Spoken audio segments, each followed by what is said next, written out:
Assalamualaikum warahmatullahi wabarakatuh. Bertemu lagi dengan saya Sri Saraswati. Kali ini saya akan membahas materi mengenai negosiasi bisnis dalam memenuhi mata kuliah negosiasi dan advokasi bisnis yang diampu oleh Bapak Wahyu Isnandar Nasution, SSTMP. Sebelumnya saya ingin memperkenalkan diri. Saya Sri Saraswati dengan NIM 2003-20042 dari Prodi Agribisnis Fakultas Pertanian Universitas Maliku Saleh. Langsung saja masuk ke materi. Negosiasi bisnis. Negosiasi atau perundingan upaya untuk mengatasi perbedaan pendapat antara kedua belah pihak. Negosiasi yang baik dan efektif yaitu negosiasi yang berdasarkan data real, akurat, dan faktual. Bagaimana realitas negosiasi mendapatkan yang kita inginkan dari orang lain.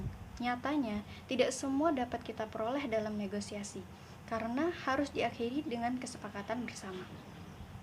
Kemudian, melakukan pertukaran untuk mendapatkan yang kita inginkan. Nyatanya, tawar-menawar harus mencapai kesepakatan yang bermanfaat bagi kedua belah pihak.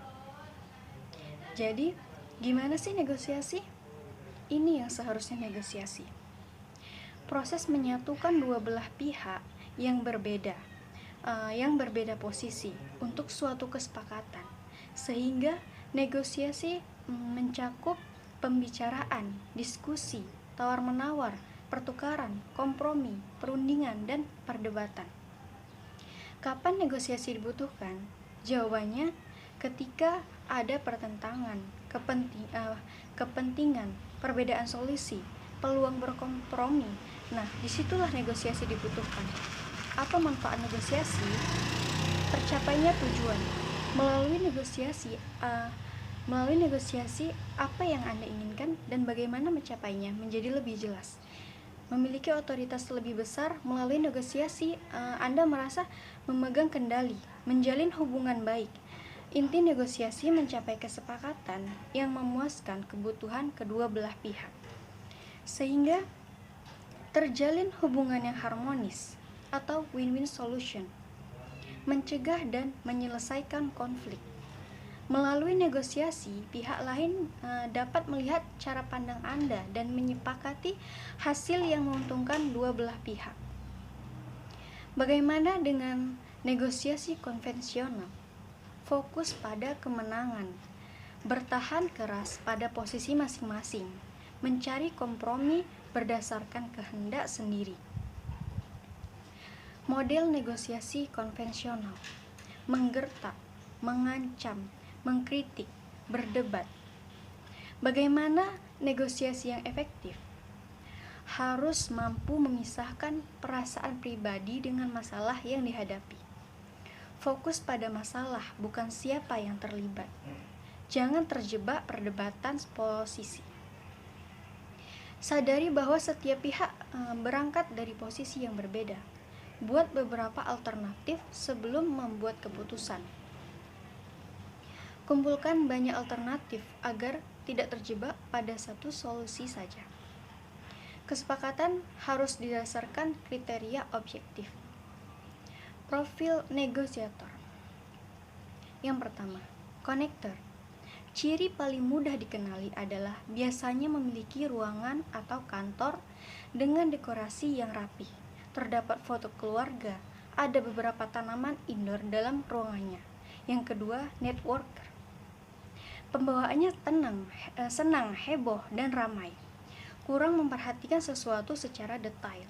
Tips bernegosiasi dengan networker.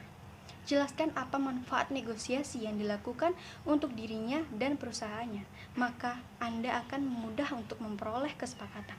Yang ketiga, producer. Tipe paling sulit dalam bernegosiasi karena mengutamakan deal dahulu, masalah relasi urusan kedua. Tips bernegosiasi dengan produser. Jelaskan lebih dahulu apa yang Anda tawarkan dengan cara yang menarik. Kemudian tanyakan apakah ia tertarik atau tidak. Jika ya, baru Anda dapat lanjutkan. Yang keempat, analyzer. Menyukai keakuratan data dan kerincian. Tidak suka pernyataan yang berputar-putar. Jangan berharap keputusan yang cepat ketika berhadapan dengan tipe ini. Tips bernegosiasi dengan analyzer. Siapkan dukungan data secara lengkap.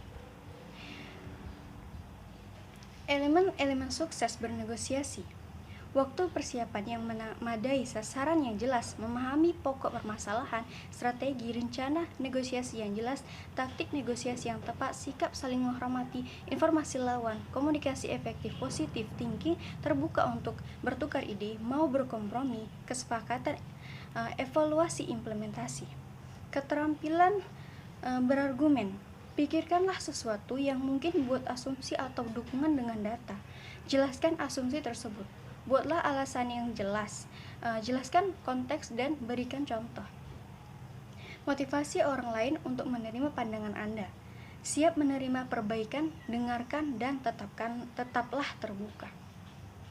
Langkah kedua, ketahui pikiran pihak lain, gunakan bahasa yang tidak agresif. Terjemahkan alasan orang lain, tanyakan contoh, cek apakah Anda memahami yang Anda dengar, dengarkan dan tetaplah terbuka. Kekeliruan yang harus dihadapi dalam bernegosiasi.